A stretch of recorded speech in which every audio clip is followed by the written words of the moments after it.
Welcome, the Lord's chosen. Relax. If you were truly the villain, they wouldn't be this scared of losing you. That's the funny part, isn't it?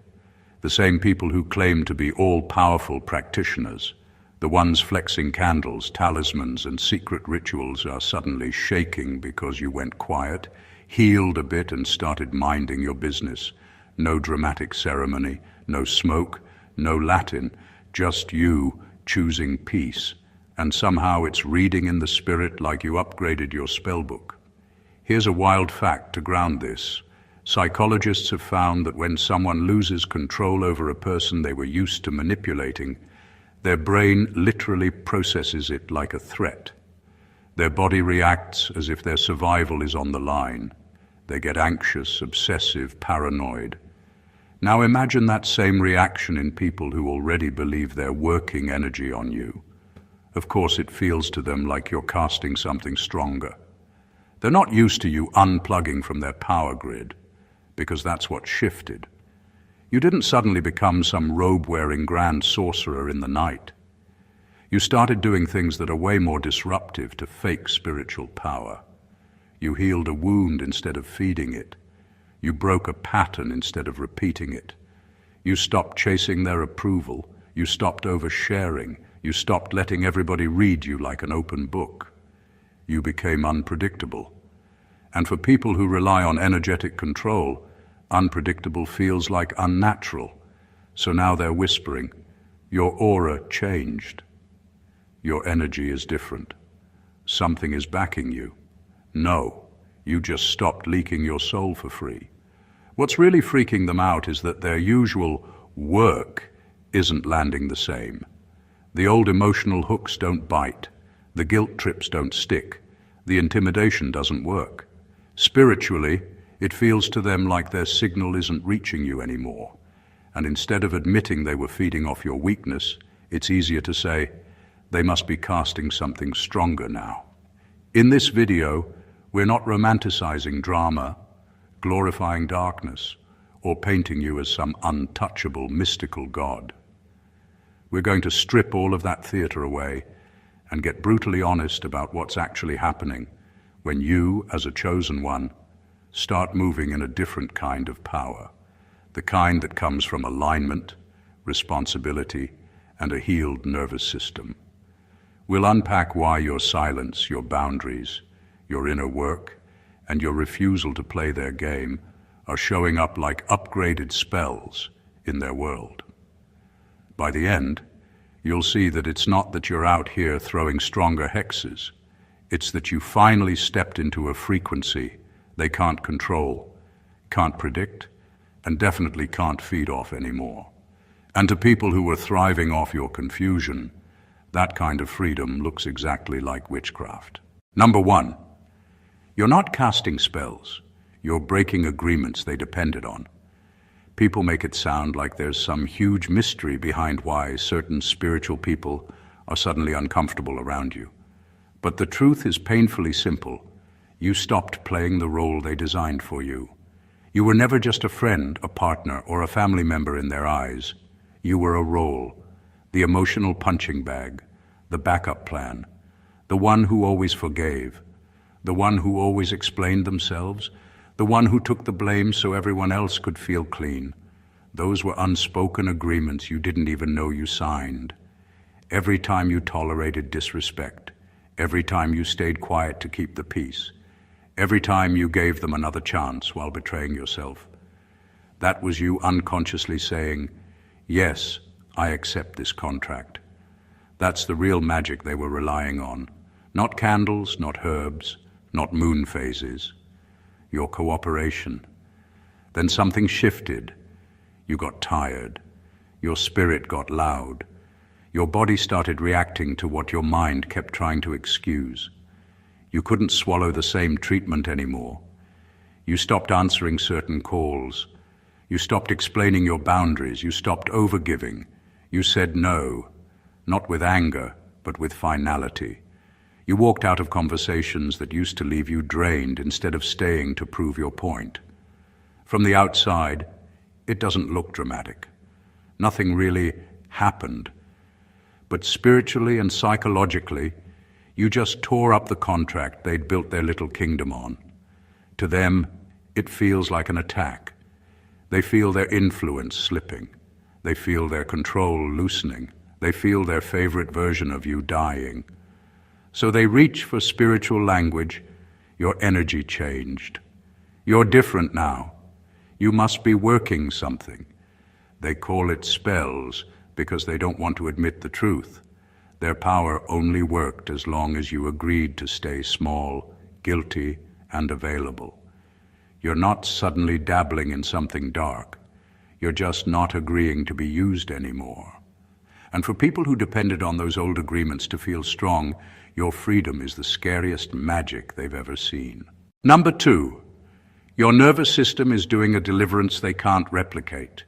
A lot of people think spiritual power is about who has the strongest prayer, the rarest herbs, or the longest fasting record. But the real shift happening in your life is way less dramatic and way more disruptive. You're learning how to calm your own nervous system. You're teaching your body that chaos is not normal anymore. That might sound simple, but for people who secretly feed off emotional storms, it feels like you just shut down their entire operation. You used to react to everything. One message, one rumor, one off comment, and your whole body would go into panic mode, heart racing, overthinking, replaying the situation in your head, sending long texts, trying to fix everybody's perception of you. That constant state of fight or flight made you easy to control. All anyone had to do was press one of your emotional buttons, and you'd dance. Now you're doing something that looks small but is spiritually loud. You pause. You take a breath. You don't respond right away. You let your body calm down before you choose your next move. You're learning to sit with uncomfortable feelings without immediately running to fix, explain, or defend. You're learning to walk away from conversations that spike your anxiety instead of staying just to prove you're not the problem. To them, that's a crisis, because their rituals, their manipulation, their guilt trips were built on one thing: your emotional reactivity. They needed you triggered. They needed you unstable. They needed you so overwhelmed that you'd accept any spiritual solution they offered, even if it kept you dependent on them. But now your body is learning that peace is safer than panic. That silence is safer than arguing. That distance is safer than constant drama. When your nervous system stops agreeing with chaos, a lot of spiritual nonsense stops working automatically. Their work doesn't land the same. The arguments don't hook you. The threats don't freeze you. Instead of spiraling, you rest. Instead of exploding, you go quiet. Instead of begging, you release. They look at all of this and say, "You've become spiritually dangerous." But what you're really doing is regulating. You're letting your body detox from years of fear and control.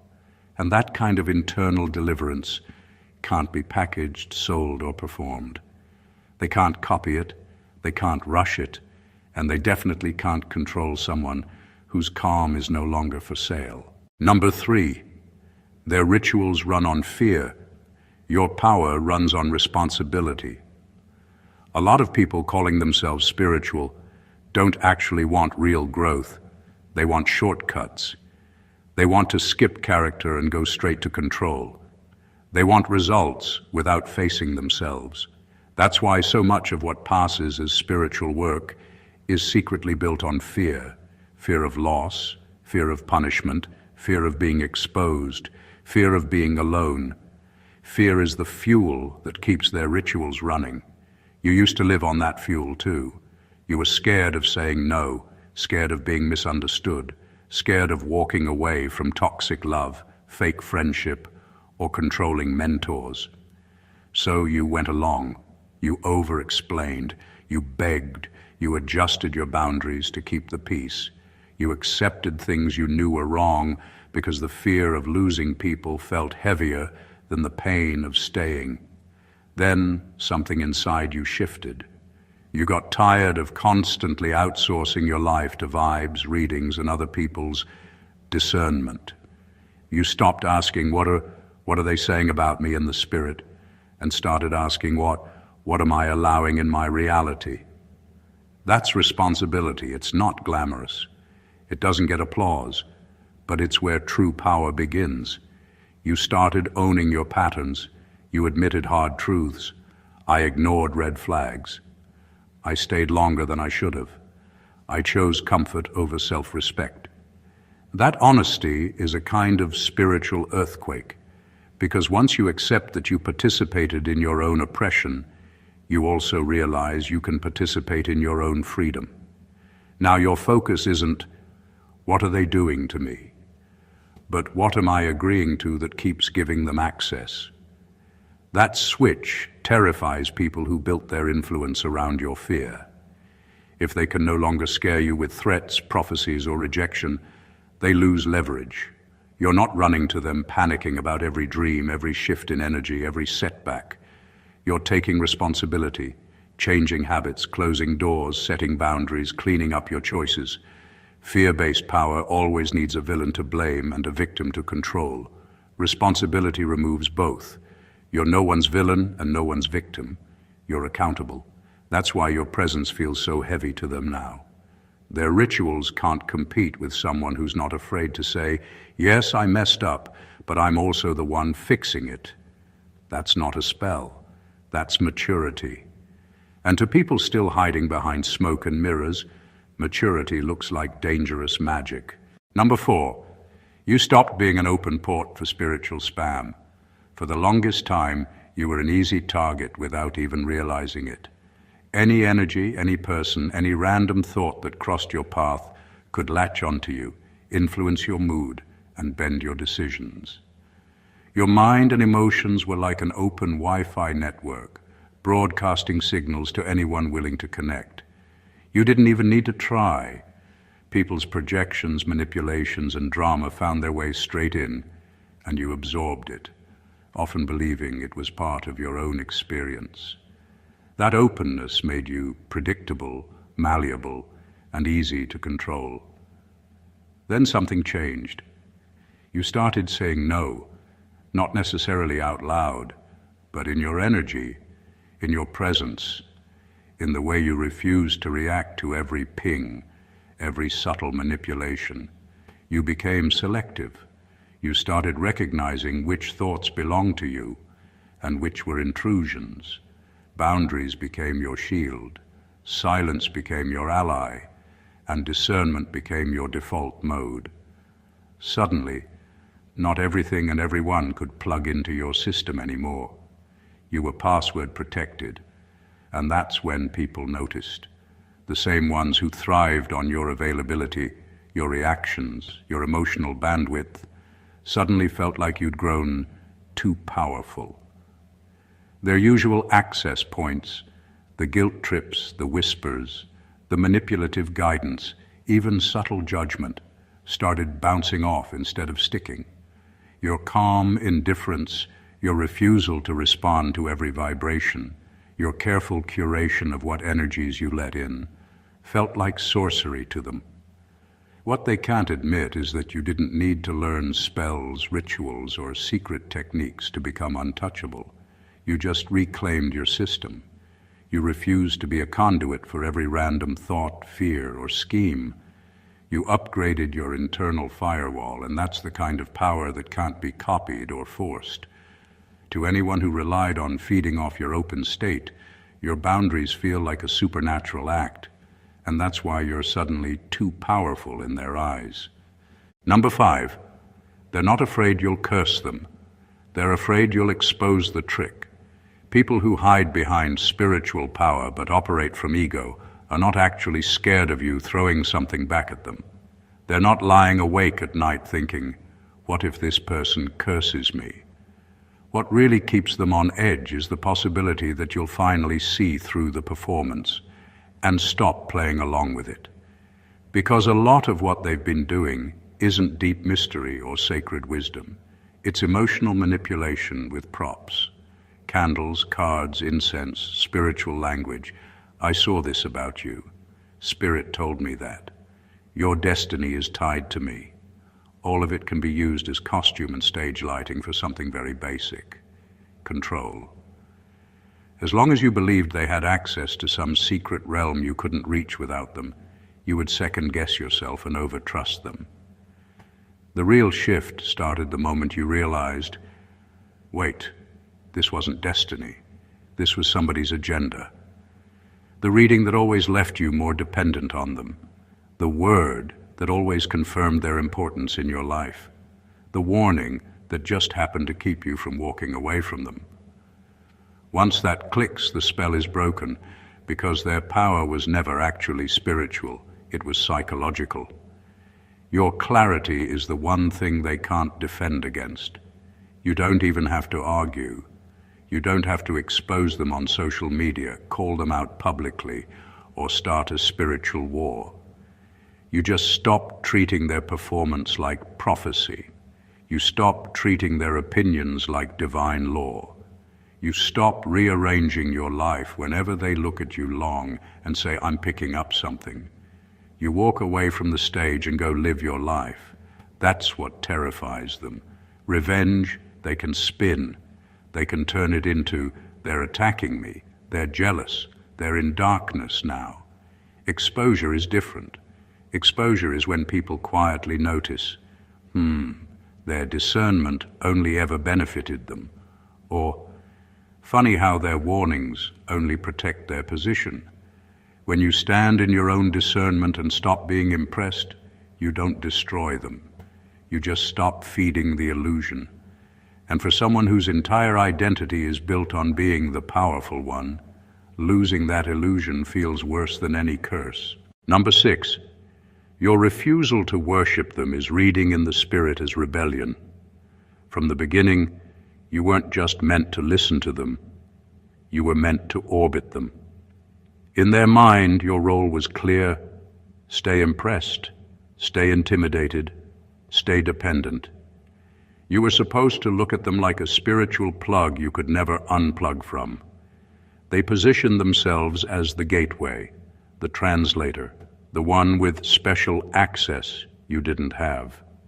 As long as you believed that, the power balance stayed in their favor. Then one quiet day inside yourself, something shifted. You realized, hold on, you're not my source. You're just a person with tools. That thought alone is spiritual dynamite, because once you see them as human, not a god, not a savior, not the final voice over your life, the spell of superiority shatters. Their candles, cards, prayers, or titles don't disappear, but the way you relate to them does. You stop needing them to breathe. You start seeing your own connection, your own intuition, your own access. That's when the roles flip. The same traits they used to praise in you, your loyalty, your humility, your willingness to learn, suddenly become pride, disrespect, or rebellion when they no longer serve their control.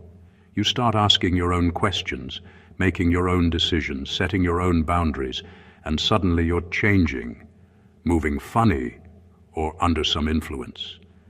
Not because you're doing anything dark, but because you dared to step off your knees. To people who need worship to feel powerful, simple self-respect looks like witchcraft. They read your independence as an attack. Your silence feels like a threat. Your ability to go directly to God, to your own intuition, to your own inner guidance without their confirmation, feels like you're bypassing their throne. And in their world, any soul that stops bowing is automatically dangerous, so they give it language. You're being deceived. You're in rebellion. You're not covered anymore. What they won't say is, I'm scared because I no longer own your fear, your attention, or your neediness. You're not rebelling against truth. You're rebelling against idolatry. You stop treating them like your oxygen, and they're gasping because their power was never about serving you. It was about being served by you. Number 7, you're doing the one thing dark power can't stand: healing. This is the part they never talk about.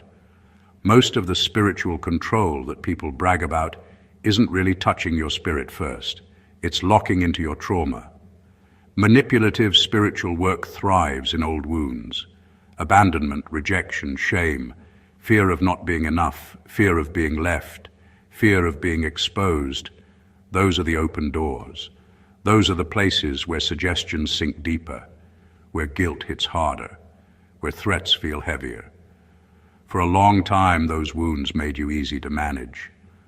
All someone had to do was hint that you'd be alone, forgotten, cursed, uncovered, or replaced, and your whole soul would panic. You'd cling harder. You'd overgive. You'd apologize when you weren't wrong. You'd tolerate what you hated just to keep from feeling abandoned again. They didn't need to chain your hands. Your trauma kept you in place. Then you did something truly disruptive. You started going to the root. Instead of chasing constant breakthroughs that only lasted a week, you leaned into real healing. It might have been therapy. It might have been prayer. It might have been journaling, deep introspection, crying in private, facing memories you'd been running from, or doing shadow work and admitting things about yourself that made you uncomfortable. Whatever your path looked like, you finally stopped saying, "Fix them," and started saying, "Help me heal this in me." That's when everything began to change. Those old triggers began to soften. The panic that used to grab your chest when someone pulled away didn't feel as strong. The shame that used to make you fold and submit every time someone hinted that you were ungrateful or disobedient started losing its grip. Little by little, the hooks they used to keep you tied up had nowhere to land. The wound wasn't as open anymore. From their side, it looks like their work is backfiring. Suddenly, what used to send you into meltdown barely moves you. The predictions don't scare you. The guilt doesn't stick. The emotional blackmail feels more obvious than holy. They say, "You've hardened your heart," or "You're different now," because they can't admit what's really happening. The spell they cast was always rooted in your pain, not their power. And your healing is canceling their access. Dark, manipulative power needs brokenness the way fire needs oxygen. You're not fighting them with bigger candles or louder prayers. You're cutting off their air supply. Every layer you heal, every belief you release, every boundary you honor, every piece of your story you finally make peace with, makes you less controllable. To them, that feels like spiritual warfare. To you, it's just wholeness. Number 8, your detachment is cutting off their supply in ways they can't explain. You didn't stand over a cauldron. You didn't chant anything in Latin. You didn't light 10 reversal candles at midnight. What you did was way quieter, and in their world, way more violent. You stopped feeding them. Not physically, energetically. You took back your attention, your reactions, your access, and your availability. And for people who survive on emotional chaos, that feels like you hit them with something heavy. Before this shift, you were always on. If they sent a message, you answered. If they threw shade, you cleared your name. If they created tension, you rushed in to smooth it over. If they hinted something was wrong in the spirit, you panicked and tried to fix it. Your emotions were on tap. Your energy was always reachable. You didn't realize it, but you were their power source.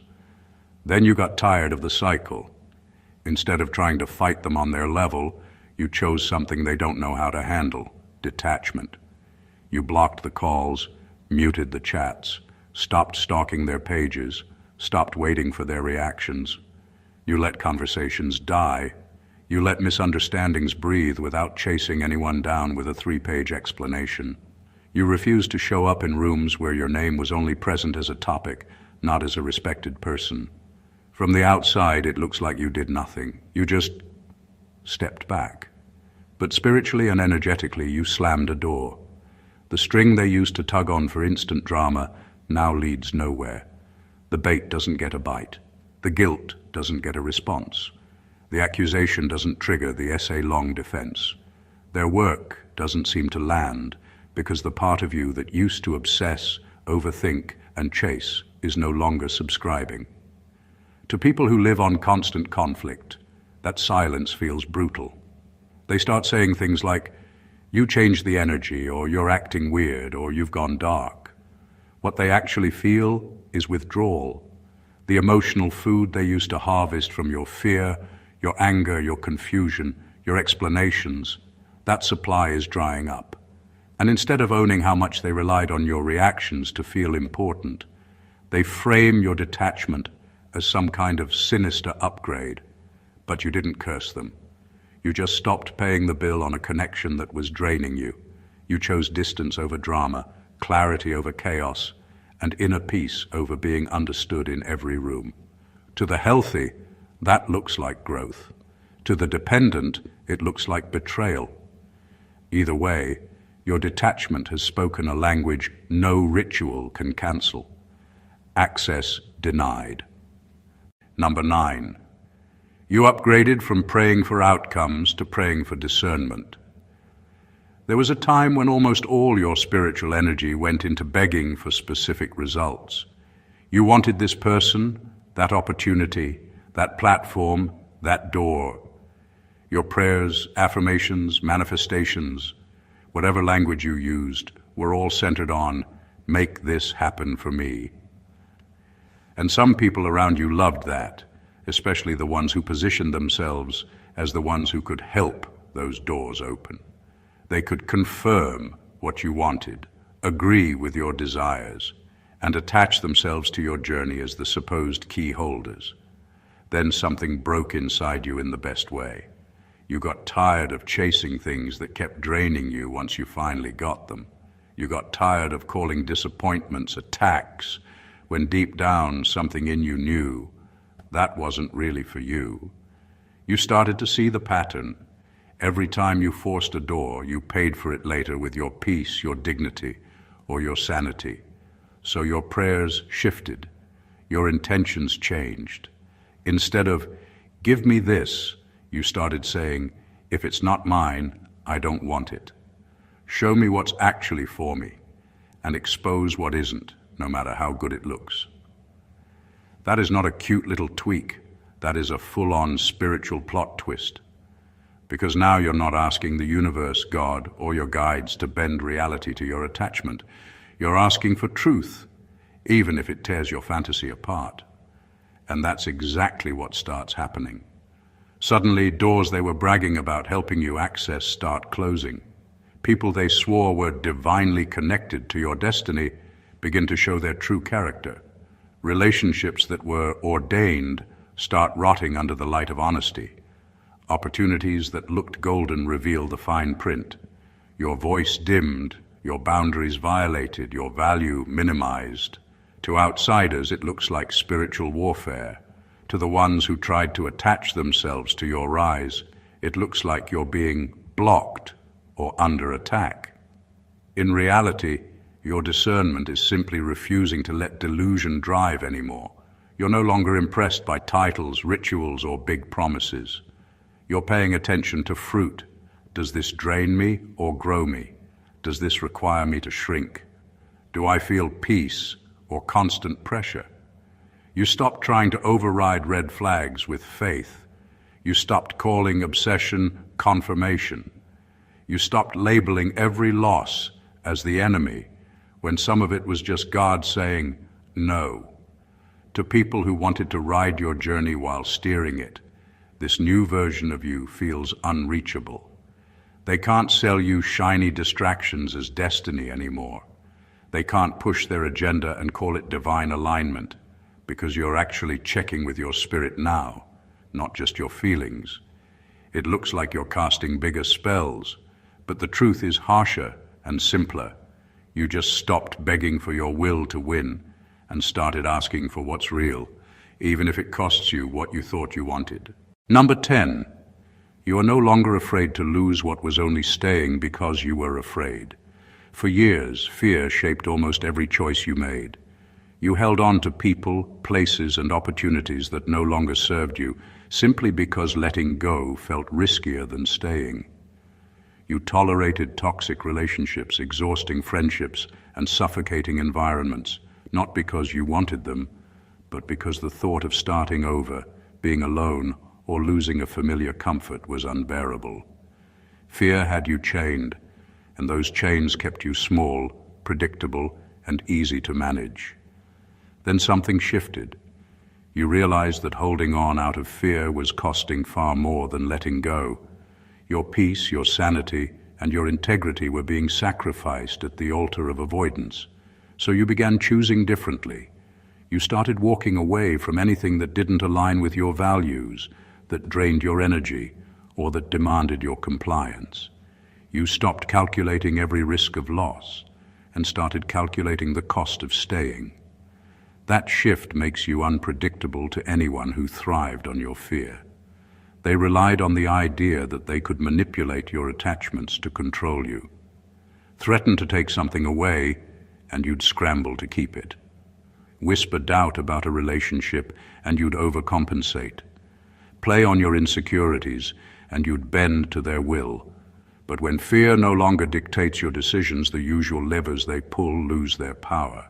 They can no longer scare you into compliance because your loyalty is now tied to truth, not to attachment. You've become uncatchable in the sense that your worth is no longer hostage to external conditions. You can say goodbye without trembling. You can leave behind what's toxic without hesitation. And that freedom feels like rebellion to them because they built their influence on your dependency.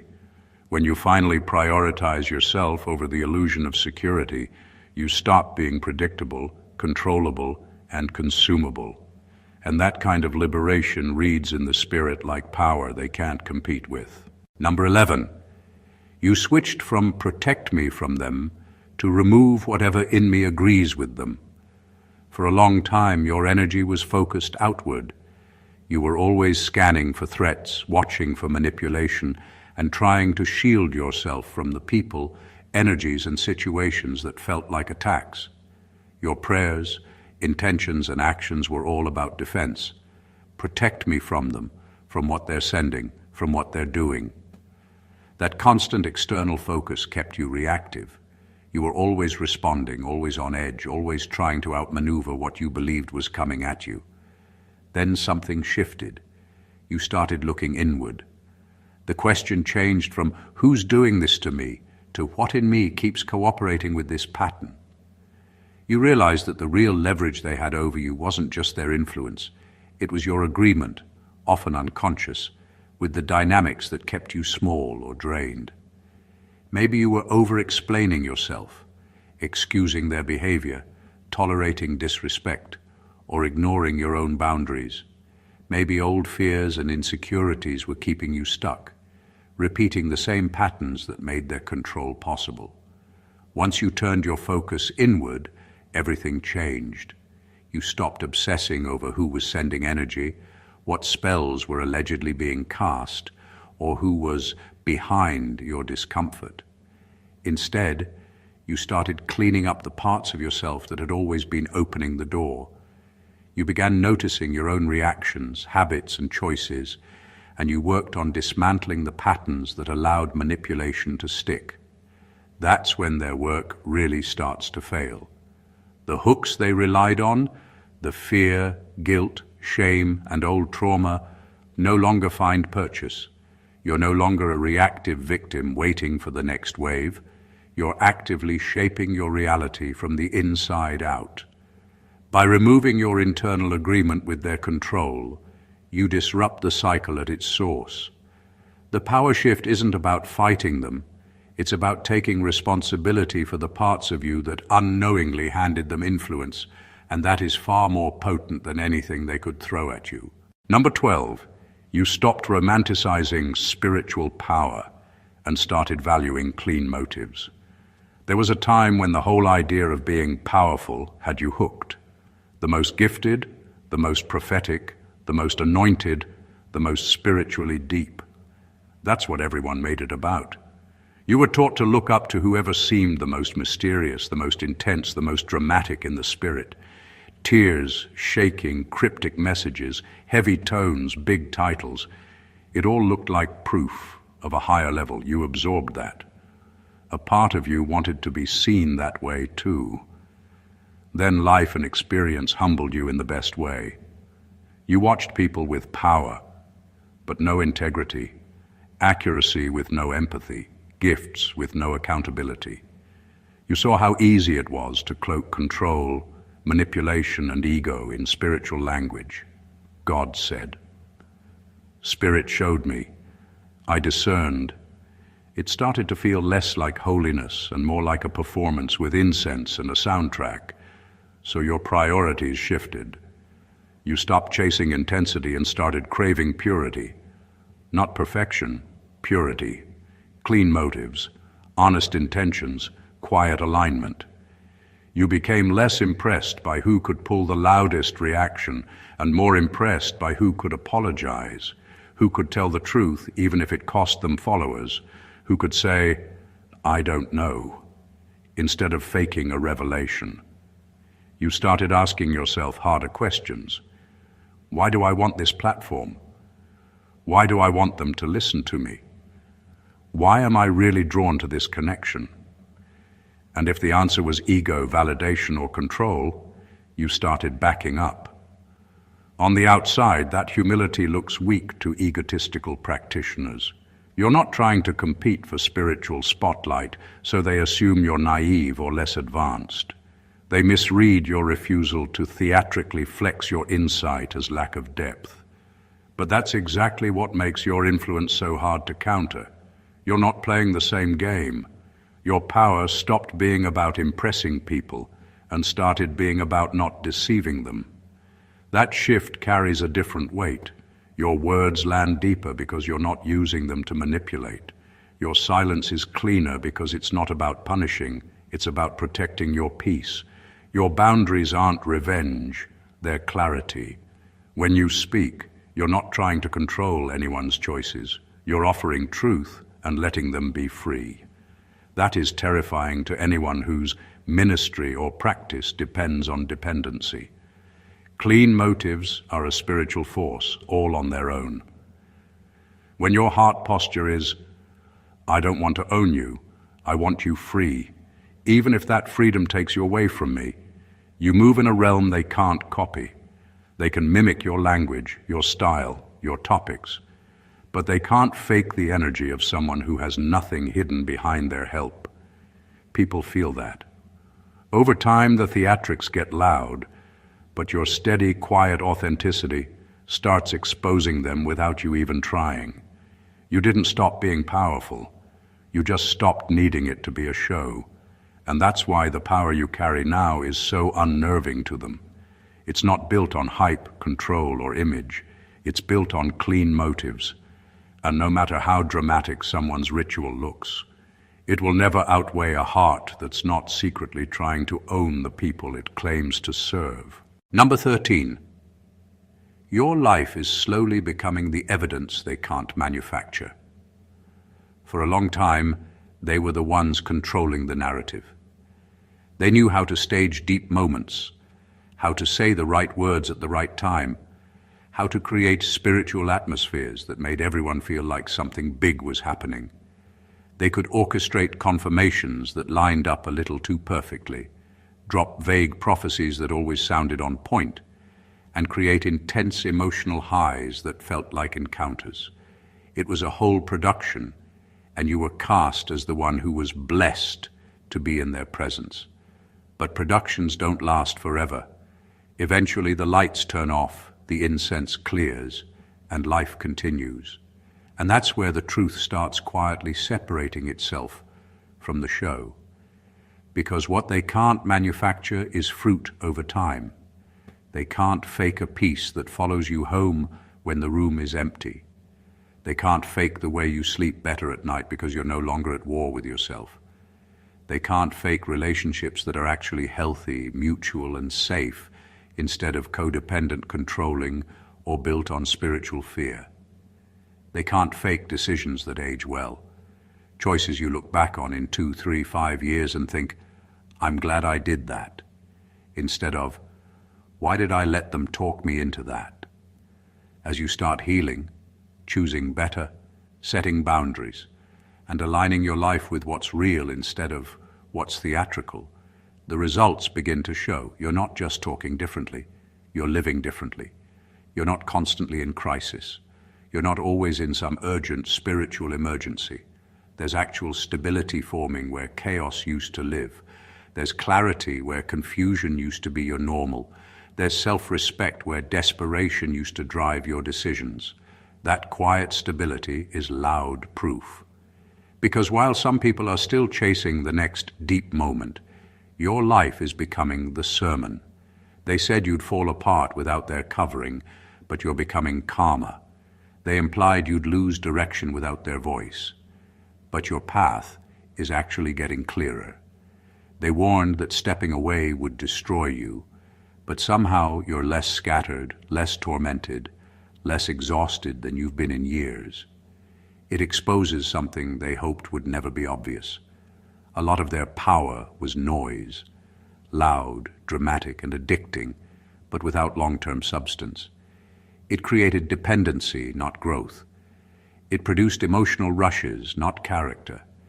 It made them look necessary, not truly loving. You didn't have to drag them, expose them online, or argue anyone into seeing the truth. Your life is doing the slow, patient work of contrast. Your peace, your progress, your healthier choices, the doors that open without you having to sell your soul or dim your light. All of that is evidence no ritual, no statement, and no performance can fake. They can stage a moment. You're living a transformation, and deep down, they know which one actually holds weight. Number 14. You are not more magical than them. You are more aligned, and alignment always looks like sorcery to those who rely on control. From the outside, it looks like you suddenly leveled up in some secret, mystical way. Doors are closing that needed to close. Better ones start cracking open. You're calmer, clearer, and your no actually means no. Things that used to crush you now roll off you. To people who are used to scrambling, forcing, and manipulating everything, that kind of ease doesn't make sense. So they give it the only language they understand. You must be doing stronger work now. But you're not out here conjuring bigger spells. You're getting in order. What they're really feeling is alignment. Little by little, your mind, your spirit, your choices, your boundaries, and your values started walking in the same direction. You're not saying one thing, believing another, and doing the opposite anymore. You're not asking for peace while entertaining chaos. You're not praying for clarity while staying in confusion for comfort. You're not talking about self-respect while allowing disrespect just because you're scared to be alone. That inner alignment quietly rearranges your whole life. You make different choices because you're not lying to yourself. You don't go where your spirit feels heavy just to keep a connection. You don't accept every offer just because it flatters your ego. You don't force what clearly isn't flowing. You don't stay where you have to abandon yourself to be tolerated. That's not spell work. That's integrity. And integrity, over time, bends reality in your favor in a way rituals alone never can. To someone who lives by control, that looks supernatural. They're used to pushing, begging, forcing, guilt-tripping, emotionally blackmailing life and people into giving them what they want. So when they see you walking in favor that you didn't have to manipulate to get, they assume you're tapping into some heavy spiritual artillery. It doesn't cross their mind that peace, truth, and consistency are powerful all by themselves. You're not more magical. You're less divided. Your yes and your no are no longer for sale. Your presence is no longer a tool they can move around for their benefit. Your energy isn't scattered in 5 directions, trying to keep everyone happy at your own expense. You're not easily seduced by titles, drama, or deep talk. You value what's real, what's solid, what doesn't cost you your soul. And that's the part they really feel but won't admit. You're not becoming some grand sorcerer. They just can't own you anymore. Your alignment broke the leash. Everything we've unpacked here isn't about candles, incantations, or theatrical displays of power. It's about something far deeper, quieter, and infinitely more disruptive to anyone who thrives on control. It's about you reclaiming your energy, your boundaries, and your alignment. Every shift you've made, every boundary you've enforced, every fear you've faced, every old pattern you've healed, has changed the game in ways that no ritual or performance could. You're not casting stronger spells. You're simply refusing to be available for manipulation, refusing to feed the chaos, refusing to agree to contracts you never signed. That refusal looks like power to the outside world, because they are used to obedience, compliance, and emotional accessibility. Your nervous system is delivering what manipulative practices cannot replicate. Your clarity exposes their illusions. Your discernment shuts doors they tried to pry open for you. Your detachment starves them of the supply they depended on. Your willingness to lose what isn't aligned gives you a freedom they can't predict or control. Every step inward, from cleaning your internal agreements to valuing clean motives and walking in alignment, has created a presence that bends reality without them even realizing it. You're not performing, you're simply being, and that presence carries a weight that no smoke, ritual, or ego-fueled theatrics can compete with. This is the quiet revolution. Your life itself is becoming the evidence they can't manufacture. The long-term peace, the healthy relationships, the decisions that age well, the integrity that can't be faked. All the outward theatrics in the world can't replicate what happens when someone becomes whole, self-aware, and aligned. That is the true mark of someone who is spiritually, emotionally, and mentally unshakable. What they read as dangerous magic is just the reflection of a soul that refuses to be owned, controlled, or bent.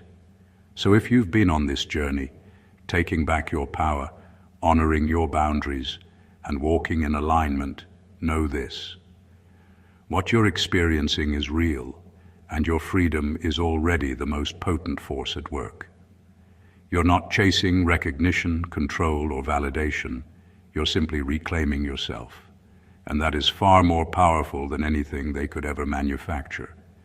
If this message resonated with you, make sure to subscribe to the channel for more insights that will help you step fully into your power. Hit the like button if this spoke to your soul, share it with someone who needs this clarity, and drop a comment below to let us know how you're taking back your energy and walking in alignment. This is your moment, your journey, and your freedom. Own it unapologetically. Stay blessed always.